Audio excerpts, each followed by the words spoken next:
Bonjour, toujours à La Rochelle, nous avons sélectionné pour vous un bateau magnifique. Un plan Finocong, des architectes qui ont plusieurs 60 pieds IMOCA qui ont gagné le Vendée Globe. Et ce bateau est absolument extraordinaire.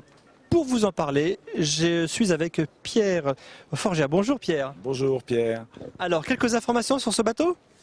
Alors c'est un bateau de 18 mètres de long qui est tout en carbone, avec un gréement type catamaran en fait, avec un mât tournant, une grand voile à corne et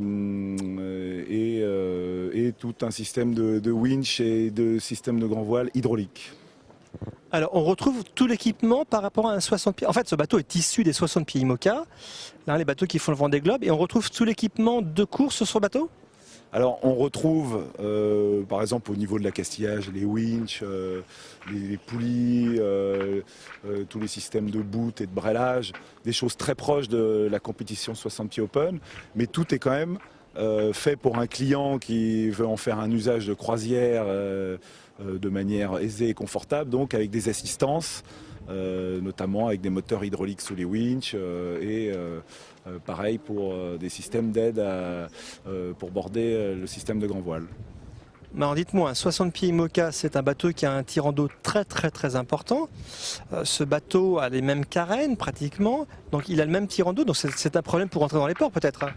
Alors effectivement, on a un grand tirant d'eau, pas tout à fait celui d'un 60 pieds IMOCA, mais on a quand même 3,90 m, qui est quand même important.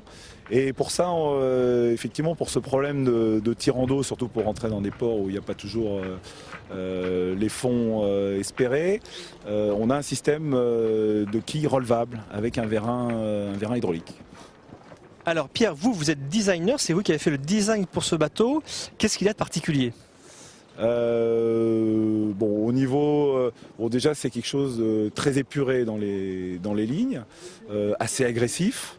Après, il y a toute une ergonomie de cockpit assez confortable, un cockpit large et aisé.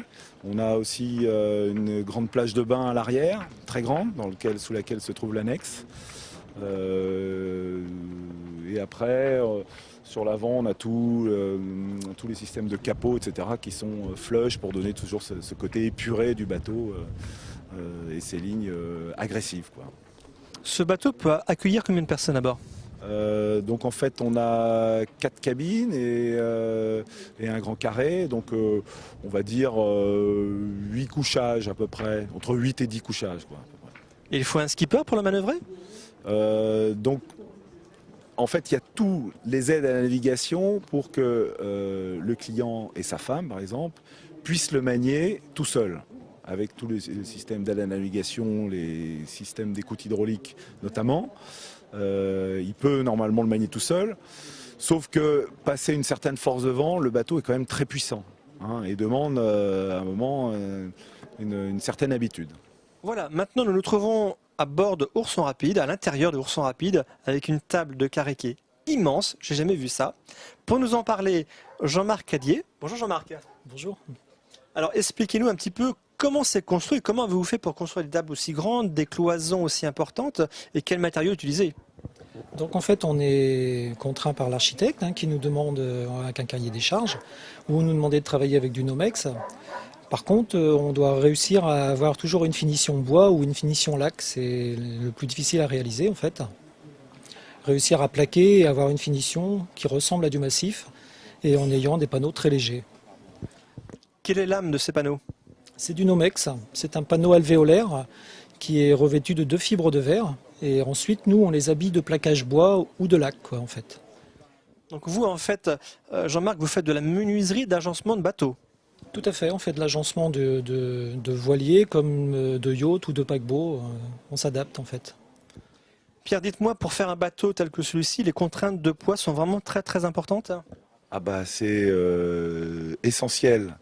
dans le sens où donc le programme du bateau, ce que j'expliquais tout à l'heure, c'est un bateau de croisière rapide, et aussi bien donc au niveau de la coque, du pont, de tous les matériaux utilisés, où on a eu des contraintes de poids très importantes.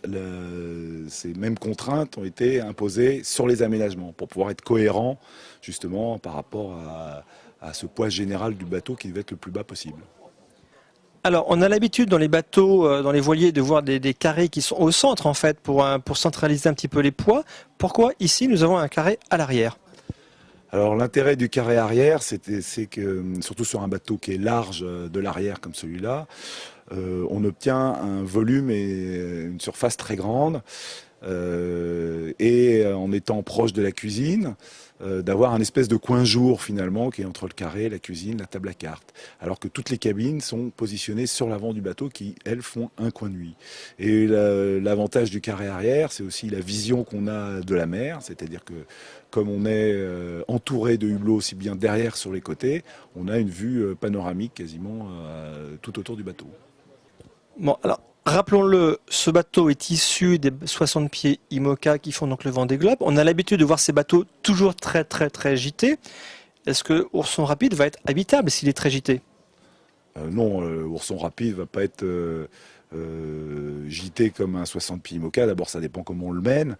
Et puis en plus, sur ce bateau, on a des ballasts latéraux qui permettent justement, quand le vent monte, au lieu de prendre un riz, de remplir un des ballasts latéral et à ce moment-là de redresser le bateau, donc de le rendre moins gité. Et en plus, en l'alourdissant, on le rend plus confortable, avec un passage plus confortable dans la mer. Pierre, vous pouvez nous parler un petit peu de ces lattes de bois tout au plafond, sur le vaigrage, et puis ces cloisons qui sont blanches, laquées? Alors, le but était d'avoir un intérieur chaleureux, mais épuré en même temps. Donc, il y a une juste proportion entre ces lattes de bois qui sont du red cedar, donc toujours intéressantes aussi d'un point de vue légèreté, et les proportions de blanc avec un petit peu de jaune dedans qui s'accordent bien avec ce bois. Donc, c'est un peu les proportions de l'ensemble qui donnent une certaine chaleur et un côté assez épuré. Un vrai travail de designer. On peut le dire.